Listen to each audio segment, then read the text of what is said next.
See, on Wednesday on The Breakfast Show, we talked to West Midlands MEP Nikki Sinclaire about the face-to-face interview that was going to take place between Nikki and Joy Seppala, the head of SISU, the company that owns the Sky Blues. That meeting to discuss the club's future took place yesterday, and I'm delighted to say Nikki Sinclaire joins us back on the show this morning. Morning, Nikki. Thanks for being with us. Good morning, pleasure. How did it go then? What happened? It was a good, positive meeting. It took about a few hours.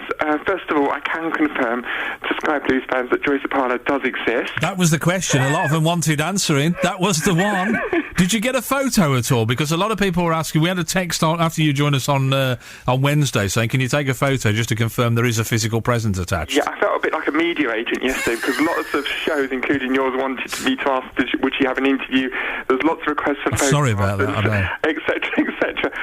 Well, you know, she reiterated that she is a private person and she has every right to privacy. So, obviously, I haven't got a photograph. That would be an abuse of the situation to take a photograph. Only if you took it secretly, but no, I take your point. I mean, I presume she's not keen on doing media interviews either then? No, she actually didn't totally say no. She said she would, and I put the point in, she said she was going to consider it. Okay. So she didn't totally say no to it. She said she would consider it. Do you know, I thought, after we talked on Wednesday, I thought, if I was sitting down face to face, my biggest headache would be, where do I start with all of this? Where did you start? Well, I started with my position as a football fan and why I was involved in this. And, I relayed some of my previous experiences,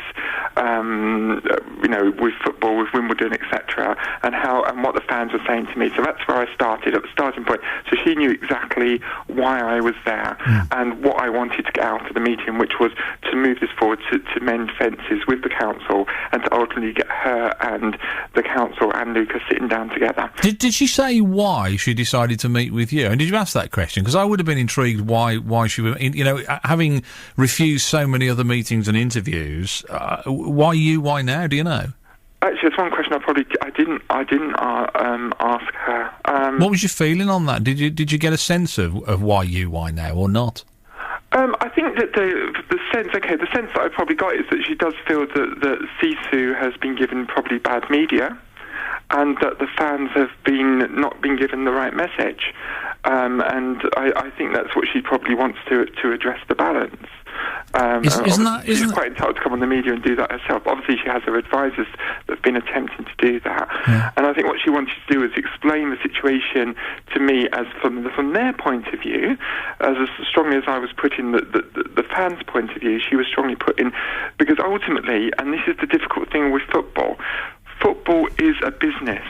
I don't think football and good business practice mix well together. And ultimately, she is a businesswoman, and she has to play by the rules of company law, etc., etc. We as football fans just want success on the field. And ultimately, we want, obviously, our club to play in the locality.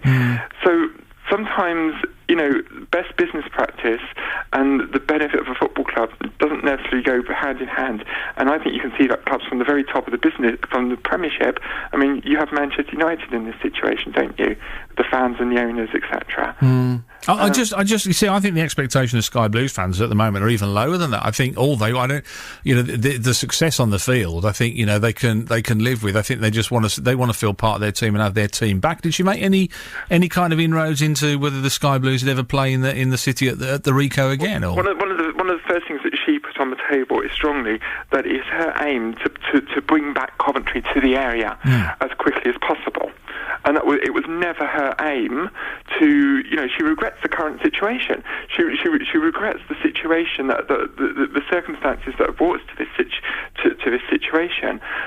She reiterated, which I think she did in the press a few years ago in a rare press interview, saying that there were mistakes made in the early years of SISU's ownership before she got personally involved, and she regrets those, and she apologises for those mistakes. But she says we are where we are. She finds it very difficult to understand the council's position. She cannot understand in any business practice whatsoever, in all her experience, why the council rejected the CVA. She thinks that they were badly advised. She doesn't think that there's a business case to reject the CVA. She doesn't understand the loss of the taxpayer money. And I know Coventry City Council have been on saying, well, it isn't really taxpayers' money. It is, Shane, because they're saying, oh, well, we got grants. What are grants? Grants is ultimately taxpayers' money. Yeah, ultimately, and the council, and that makes me question the council when they are disingenuous and say, "Oh, it's not really taxpayers' money." I mean, it's the difference, isn't it? I have to say, the council spend is taxpayers' money. But it is the difference between whether you're a recipient of centrally gathered taxpayers' money. Where does the central go? Where do they get it from? Well, yeah, no, I'm not saying that it isn't the public's money, but what I'm saying is it's the difference between if you're given that money that you could say that you're given that money to spend on this, or if you're given money for something else and you decide to spend it on that. That's a different thing, isn't it? But they spent that money that was used on development, and that money could also have been used to train in people without jobs in Coventry. Did she give any indication? It's a shame. It's important. Some of you unemployed listeners this morning, that money could have been spent on them. Reality. But no, the reality was, if it wasn't spent on what it was spent on, it wouldn't have come to the area at all. Well, that's not necessarily true, because they're entitled to claim what... Well, it wouldn't have come in that form, would it? I mean, if you know as well as I do, if you get a grant for something, you can't go, well, I'll have a grant for something, or I'll actually spend it on something else, because they go, well, you're not having the grant, you've got to pay it back. Yeah, but the point, I think, the point is, it's taxpayers' money, and maybe they could have been spending their time getting grants on other things that may be more necessary for Coventry City. Unemployment, etc. Did you say, I mean, given that, you know, it's very sort of moral high ground and saying, oh, the council did this, council, I don't understand that. Did she have any comment about why she hadn't paid the rent? I mean, that's talking about business. I mean, that is the fundamentals of business. You pay your bills, don't you? Exactly. Well, obviously, this is the crux of it, isn't it? The fact is, it was non-sustainable for the club to pay 1.2 million in Division 1. Yeah, but you negotiate. You don't just. If I can't afford to pay you something I owe you, Nikki, I don't just go, I'm not paying you, do you? You say, right, can we talk about this? I'm really struggling with this, and you negotiate. But until you get a negotiated settlement, you're obligated to pay. That's the rule. But here's the bombshell. There was negotiation, and as is already widely known, there was a figure of, was it 450,000? The council put strings attached to that.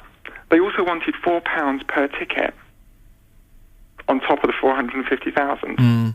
Yeah? So if you deprive a football club of its match day revenue, it becomes unsustainable.